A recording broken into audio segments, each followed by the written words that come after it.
नमस्कार। महाकाल वाणी के भागवत कथा प्रसंग में आप सभी का स्वागत है। आज का विषय है प्रणव यज्ञ। प्रणव यज्ञ ओम के जप और ध्यान पर आधारित एक आध्यात्मिक साधना है।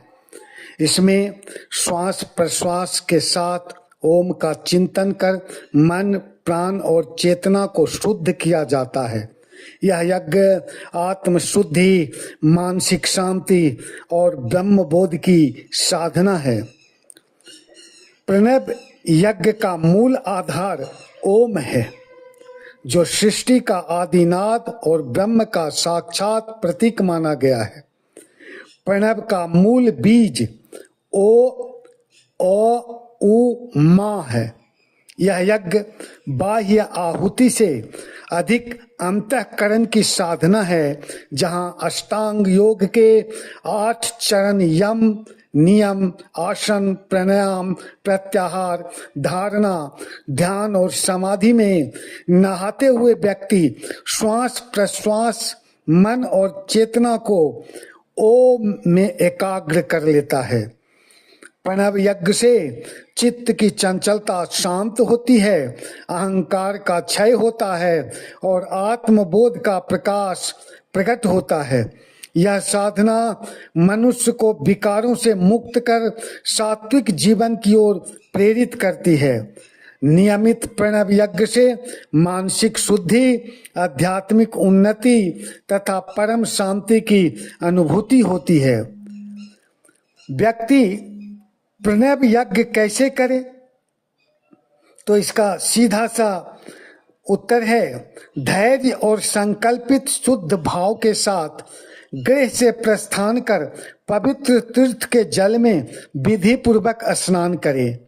तत्पश्चात किसी पवित्र, शांत एवं एकांत स्थान में जाकर आसन लगाकर अस्थिर भाव से बैठ जाएं। इसके पश्चात परम पवित्र उ मा इन 3 मात्राओं से युक्त प्रणव ओम का मन ही मन श्रद्धा पूर्वक जाप करें। प्राणवायु को संयमित कर मन का दमन करें और एक क्षण के लिए भी प्रणव का स्मरण न छोड़ें। बुद्धि की सहायता से मन द्वारा इंद्रियों को उसके विषयों से हटाएं। कर्म जनित वासनाओं से चंचल हुए मन को विवेक और विचार के माध्यम से रोककर भगवान श्री हरि विष्णु के कला अवतार श्री कृष्ण के मंगल स्वरूप में स्थिर करें। शांत और अस्थिर चित्त से भगवान के श्री विग्रह के किसी एक अंग का ध्यान करें। इस प्रकार क्रमशः प्रत्येक अंग का ध्यान करते करते विषय वासना से रहित मन को पूर्णतः भगवान में ऐसा तल्लीन कर दें कि फिर किसी भी विषय का चिंतन शेष न रहे।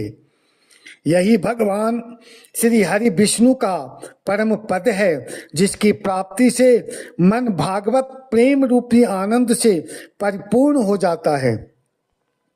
यदि ध्यान के समय मन रजोगुण से विक्षिप्त अथवा तमोगुण से मूढ़ हो जाए तो विचलित कदापि न होएं। धैर्य पूर्वक योग धारणा के द्वारा उसे पुनः वश में करें। धारणा इन दोनों गुणों के दोषों का शमन कर देती है। धारणा के अस्थिर हो जाने पर जब साधक ध्यान अवस्था में अपने परम मंगल में आश्रय भगवान का साक्षात्कार करता है, तब उसे तत्क्षण ही भक्ति योग की सिद्धि प्राप्त हो जाती है। भक्ति योग की सिद्धि ही प्रणव यज्ञ का भक्तों को आशीर्वाद एवं वरदान है। प्रश्न उठता है कि तमोगुण क्या है? तमोगुण प्रकृति का वह गुण है जो अज्ञान, आलस्य, प्रमाद और मोह को जन्म देता है। इसके प्रभाव से मनुष्य में जड़ता, विवेक का अभाव, अंधकार और कर्म के विमुखता उत्पन्न होती है। तमोगुण आत्मोन्नति में बाधक बन जाया करता है। इसके साथ रजोगुण क्या है? तो रजोगुण प्रकृति का वह गुण है जो कर्म, गति, इच्छा और आसक्ति को उत्पन्न करता है। इसके प्रभाव से मनुष्य में महत्वाकांक्षा, चंचलता, भोग लालसा और फल की कामना बढ़ती है। रजोगुण बंधन का कारण बनता है और मन को अशांत करता है। योग धारणा को स्पष्ट सुनिए। योग धारणा किसे कहते हैं, योग धारणा क्या है और कैसे धारणा को, योग को धारणा तो भगवान को आत्मसात करके धारण करें। योग धारणा योग का वह महत्वपूर्ण अंग है जिसमें साधक अपने चंचल मन को एक निश्चित लक्ष्य, विचार या ईश्वर तत्व पर स्थिर करता है। इसमें इंद्रियों को विषयों से हटाकर चित्त को एकाग्र किया जाता है। योग धारणा के अभ्यास से मन की अस्थिरता, रजोगुण और तमोगुण का शमन होता है तथा मानसिक दृढ़ता उत्पन्न होती है। यह अवस्था ध्यान की पूर्व भूमि होती है जहाँ साधक का मन निरंतर एक ही भाव में प्रवाहित होने लगता है। योग धारणा से अंतःकरण शुद्ध होता है और साधक आत्मिक शांति, विवेक तथा आध्यात्मिक उन्नति की ओर अग्रसर होता है। धारणा किस साधन से, किस वस्तु में किस प्रकार की जाती है और उसका क्या स्वरूप माना गया है जो शीघ्र ही मनुष्य के मन का मैल को मिटा देती है। धारणा का उद्देश्य चंचल मन को अस्थिर कर उसे शुद्ध करना है। इसके लिए सर्वप्रथम अनुलोम विलोम प्राणायाम के अभ्यास द्वारा श्वास प्रश्वास को नियंत्रित किया जाता है। जब प्राण वश में हो जाते हैं तब मन स्वाभाविक रूप से शांत और अस्थिर होने लगता है। इसी अस्थिर मन को बुद्धि, विवेक, जप, मंत्र और श्रद्धा के सहारे एकाग्र किया जाता है। बुद्धि के माध्यम से मन को भगवान के स्थूल रूप में अस्थिर किया जाता है। जो कुछ भी कभी था, है या भविष्य में होगा, वह समस्त कार्य रूप जगत भगवान के विराट शरीर में ही प्रकट होता है। यही भगवान का स्थूल से स्थूल और विराट स्वरूप है। जल, अग्नि, वायु, आकाश, अहंकार, महतत्व और प्रकृति, इन 7 आवरणों से घिरे इस ब्रह्मांड रूप शरीर में जो विराट तत्व विद्यमान है वही भगवान धारणा के परम आश्रय हैं और उन्हीं में धारणा की जाती है। ध्यानस्थ होकर जो धारणा किया जाता है, तत्वज्ञ पुरुष इस विराट पुरुष का वर्णन इस प्रकार करते हैं जिसे योगी और भक्त अपने ध्यान में धारण करते हैं। परम तत्व भगवान श्री हरि विष्णु का पाताल लोक उनके तलवे हैं, रसातल एरिया और पंजे हैं, महातल गुल्फ है, तलातल पिंड है, सुतल घुटने हैं, बितल और अतल जांघें हैं, भूतल पेरू है और नाभि रूप सरोवर ही आकाश कहलाता है। परमात्मा, परम परमात्मा भगवान की छाती स्वर्गलोक, गला महालोक, मुख जनलोक और ललाट तपोलोक है। सहस्त्र शीर्ष भगवान का मस्तक ही सत्यलोक है। इंद्र आदि देवता उनकी भुजाएं हैं, 10 दिशाएं उनके कान हैं और शब्द सर्वेंद्रिय हैं। अश्वनी कुमार नासिका के छिद्र हैं, गंध घ्राणेन्द्रिय है और धधकती अग्नि उनका मुख है। नेत्र अंतरिक्ष है जिसमें सूर्य देखने की शक्ति है। पलकें दिन रात है और भ्रू विलास ब्रह्मलोक है।